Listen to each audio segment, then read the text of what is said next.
दोस्तों, हम सब ने जीवन में कई कहानियां सुनी, पढ़ी या देखी होंगी। इनमें से कुछ कहानियां ऐसी होती हैं जो हमारे मन पर गहरी छाप छोड़ जाती हैं। आज मैं आपके समक्ष ऐसी ही एक मोटिवेशनल स्टोरी सुनाने जा रहा हूं जो आपको मोटिवेट तो करेगी ही, साथ ही आपको अपने आप को इम्प्रूव करने का रास्ता भी बताएगी। बस आपको वीडियो को पूरा देखना होगा। कई साल पहले की बात है। किसी एक राज्य में एक राजा राज करता था। इस राजा को घोड़े पालने का बहुत शौक था। इस राजा के पास वैसे तो कई सारे घोड़े थे, लेकिन इसके पास 4 ऐसे जंगली घोड़े थे जो इस राजा को बहुत पसंद थे। राजा ने इन 4 घोड़ों को ट्रेन करने के लिए कई ट्रेनरों को बुलाया, मगर कोई भी इन घोड़ों को अच्छे से ट्रेन नहीं कर पाया। जब भी कोई इन पर बैठने की कोशिश करता तो यह उसे तुरंत अपनी पीठ से गिरा देती या उसे लात मार देती। राजा को घोड़े बहुत प्यारे थे, इसीलिए ट्रेनरों को सख्त वार्निंग दी जाती थी कि इन पर जोर जबरदस्ती ना की जाए, यानी कि इन्हें मारा पीटा ना जाए। कई महीने निकल गए, मगर कोई भी ट्रेनर घोड़ों को अच्छी तरह से ट्रेन करने में सक्षम नहीं हो सका। तब राजा ने अपने राज्य में ढिंढोरा पिटवाया कि जो भी व्यक्ति इन घोड़ों को अच्छे से ट्रेन कर देगा उसे बहुत बड़ा इनाम दिया जाएगा। कुछ दिनों बाद एक युवा ट्रेनर राजा के पास आया। राजा ने उस युवा ट्रेनर के सामने अपनी कुछ शर्तें रखी कि घोड़ों की ट्रेनिंग बिना मारपीट की होनी चाहिए। युवा ट्रेनर ने राजा की शर्तें मान ली और अपनी तरफ से भी राजा के सामने 2 शर्तें रख दी। युवा ट्रेनर बोला, मैं आपकी हर शर्त मानने के लिए तैयार हूं, मगर मेरी भी 2 शर्तें हैं जो आपको माननी होंगी, तभी मैं आपके घोड़ों को ट्रेन कर पाऊंगा। राजा ने कहा, पहली शर्तें तो बताओ। ट्रेनर बोला, पहली शर्त है कि मुझे इन घोड़ों को ट्रेन करने के लिए कुछ महीने या पूरा साल भी लग सकता है, उतना वक्त दिया जाए। और दूसरी शर्त यह है कि इन घोड़ों के खाने पीने रहने का बंदोबस्त पूरा मुझ पर छोड़ दिया जाए। राजा के पास कोई विकल्प ना था। कोई भी ट्रेनर आज तक घोड़ों को ट्रेन करने में सफल नहीं हो पाया था, और अब तो नए ट्रेनर्स आना भी बंद हो गए थे। राजा ने उस युवा ट्रेनर की सारी शर्तें मान ली और घोड़े उसे सौंप दिए। युवा ट्रेनर अगले दिन से ही एक बड़े से बाड़े में इन घोड़ों को लेकर गया और वहां सबको खुला छोड़ दिया। ट्रेनर बाड़े के किनारे किनारे पर दौड़ने लगा। फिर दौड़ते दौड़ते थकने के बाद यह युवा ट्रेनर वहीं बाड़े में लेट गया। वहां से उठने के बाद उसने खुद ही घोड़ों को चारा खिलाया और पानी पिलाया। इस सब प्रक्रिया के दौरान उसने घोड़ों को नहीं बांधा था। अगले दिन भी ट्रेनर ने वही सारा काम दोहराया जो उसने पहले दिन किया था। यह काम उसका नित्यक्रम बन गया। वह घोड़ों को बाड़े में खुला छोड़ देता, उन्हें घास चारा खिलाता और बाड़े के किनारे किनारे दौड़ता रहता। धीरे धीरे चारों घोड़े भी उस ट्रेनर के पीछे पीछे दौड़ना शुरू कर दिए। घोड़ों को लगने लगा कि ट्रेनर उनका दोस्त है और उनसे प्यार करता है। सारे घोड़े ट्रेनर के साथ बहुत ही सहज महसूस करने लगे। कुछ महीने बीतने के बाद एक दिन राजा अपने घोड़ों की खबर लेने और यह देखने कि उसके घोड़ों की ट्रेनिंग कैसी चल रही है उस ट्रेनर के बाड़े में आया। राजा ये सब देखकर बहुत खुश हुआ कि सारे घोड़े ट्रेनर के पीछे पीछे दौड़ रहे थे। राजा को अब यकीन हो गया कि यह ट्रेनर ही उसके घोड़ों को ट्रेन कर सकता है। राजा खुशी खुशी वहां से चला गया। देखते ही देखते 1 साल बीत गया। तब जाकर युवा ट्रेनर ने राजा को संदेश भिजवाया कि घोड़े पूरी तरह से ट्रेंड हो चुके हैं, सो राजा एक बार आकर देख ली। राजा की हाजिरी में युवा ट्रेनर ने एक के बाद एक सभी घोड़ों की सवारी की और उन्हें मनचाही जगह पर ले जाकर दिखाया। राजा यह सब देखकर बहुत खुश हो गया। राजा ने युवा ट्रेनर से पूछा कि तुम ये बताओ कि तुमने यह कैसे किया। युवा ट्रेनर ने राजा को सारी बात समझाते हुए कहा, मैंने सबसे पहले इन घोड़ों को अपनापन महसूस कराया।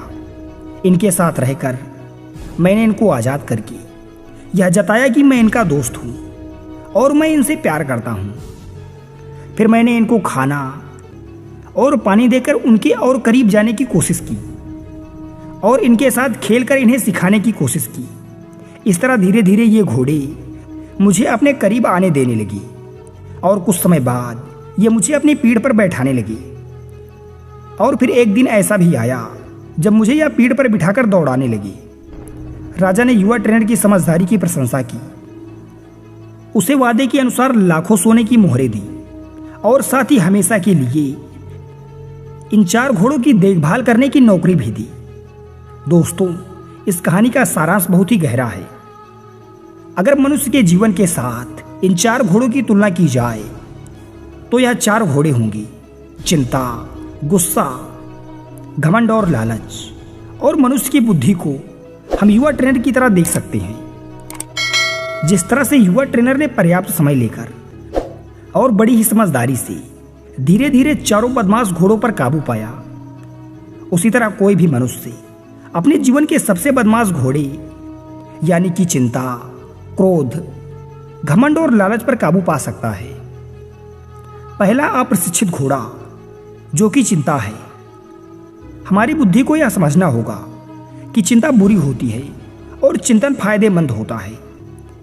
चिंता किसी भी समस्या का हल नहीं होती, हाँ, लेकिन चिंतन से हमें नए रास्ते दिखाई देते हैं। चिंता से अभिप्राय किसी भी चीज को लेकर परेशान होना या फिर किसी भी परेशानी को बार बार अपनी सोच में लाना है। और चिंतन से अभिप्राय है किसी भी चीज को लेकर उस पर सोच विचार करना या फिर गहरी सोच में डूब जाना।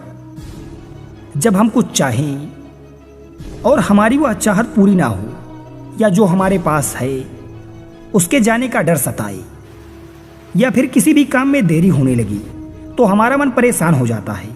इसे चिंता कहते हैं।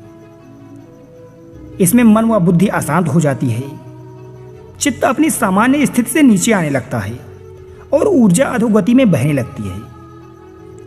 जब मन में किसी विचार के मनन से एकाग्रता, शांति, उत्साह और प्रेम का भाव पैदा होने लगे तो उसे चिंतन कहते हैं। इसमें मन व बुद्धि सूक्ष्म होने लगती है और चित्त अपनी सामान्य अवस्था से ऊपर उठकर ऊर्ध्वगति को प्राप्त होने लगता है। गुरु के वचनों व शास्त्रों के गूढ़ रहस्य को खोलने के लिए जब हम मनन करते हैं तो वह भी चिंतन ही होता है। चिंतन या तनाव 2 तरह का होता है, पॉजिटिव व निगेटिव। पॉजिटिव में हम हर बात में अच्छाई खोजते हैं, जिससे विचारों में खुलापन आता है और हमें सुकून व आराम मिलता है। इससे क्रिएटिविटी बढ़ती है और आगे बढ़ने के नए नए रास्ते खुलते हैं। इसी को सकारात्मक तनाव कहते हैं। निगेटिव में हम हर बात में बुराई खोजते रहते हैं, चाहे वह हमारे भले के लिए ही क्यों ना हो। इसे नकारात्मक तनाव या चिंता कहते हैं। इन चिंताओं का कारण है हमारी इच्छाएं। जितनी ज़्यादा इच्छाएं होंगी उतना ही जीवन चिंताओं से भरा होगा। लेकिन आध्यात्मिकता में जब हम प्रभु को याद करते हैं तो अपने स्वरूप के विषय में विचार करते हैं। अगर जीवन में चिंताओं को कम करना है तो अपनी इच्छाओं को कम करना होगा और चिंतन बढ़ाना होगा। जितना चिंतन बढ़ेगा उतनी ही चिंताएं कम होती जाएंगी, क्योंकि चिंतन हमें जीवन जीना सिखाता है और चिंता पल पल मारती है। ध्यान रहे, चिंता नरक का दरवाजा है और चिंतन स्वर्ग का।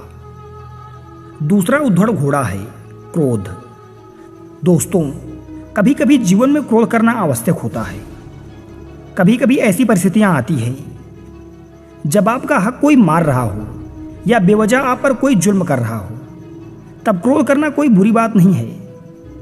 मगर क्रोध कब करना है, कैसे करना है, कितना करना है, किस पर करना है, इन सब की लगाम अपने हाथों में रखना बहुत जरूरी है।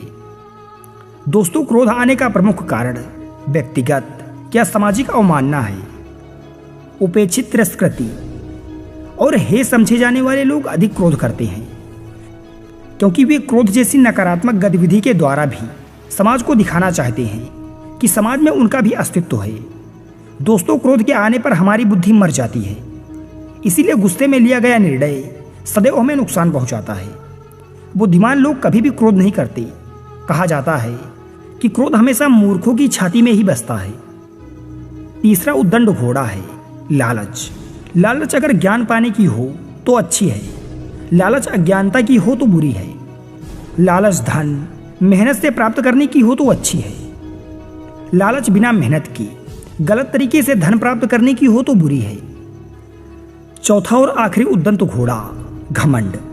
मैं यह काम कर सकता हूं, इसे गर्व कहेंगे, और सिर्फ मैं ही इस काम को कर सकता हूं, यह घमंड होता है। बस यही सारे फर्क बुद्धि रूपी ट्रेनर से इन उद्दंत घोड़ों को समझना होगा। फिर आपके यह चारों बदमाश घोड़े भी देखिए कैसे कंट्रोल में आते हैं। घमंड एक प्रकार का स्वभाव है।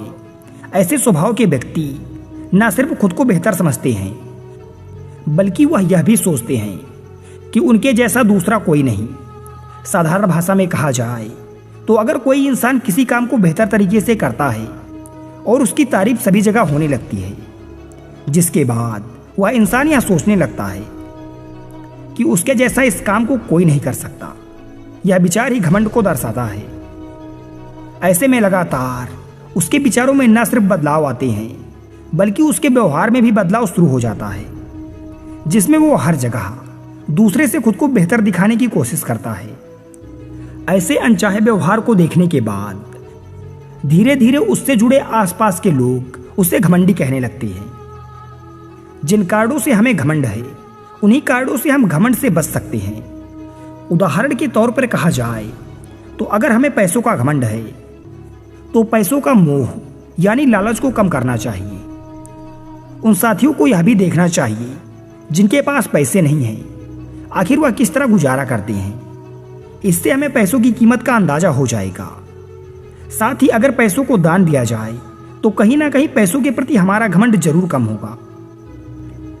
घमंड का दूसरा सबसे बड़ा कारण है शिक्षा। कुछ लोग इस बात पर घमंड करने लगते हैं कि वे बहुत शिक्षित हैं, और उनकी यह बात सही भी हो सकती है। परंतु साथियों, शिक्षा पर हमें घमंड नहीं, बल्कि शिक्षा का उपयोग करना चाहिए। जैसे हम अशिक्षित लोगों को शिक्षा की ओर बढ़ावा दें, और साथ ही अपने शिक्षा का इस्तेमाल करते हुए लोगों का भला करें। समाज में शिक्षा का जो महत्व है, उस पर खरे उतरने की कोशिश करें, न कि दूसरों को नीचा दिखाने की। यदि आप शिक्षा पर घमंड करते हैं, तो वास्तव में आप अशिक्षित हैं। ऊंचे पद पर बैठने पर हमें घमंड नहीं, बल्कि उसका सही इस्तेमाल करना चाहिए। अगर उस पद से किसी का भला हो सकता है, तो भला करना चाहिए। साथ ही उन लोगों को भी देखना चाहिए जो आप जैसा बनना चाहते हैं, आप जैसे पद पर आना चाहते हैं, लेकिन किसी तरह का सपोर्ट ना होने पर वह असफल हो जाते हैं। ऐसे लोगों की मदद जरूर करें।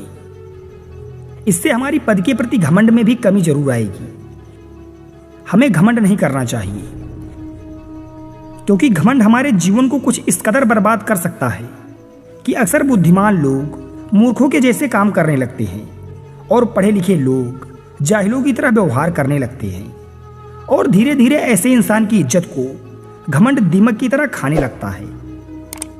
साथियों, आशा करते हैं कहानी आपको पसंद आई होगी। धन्यवाद।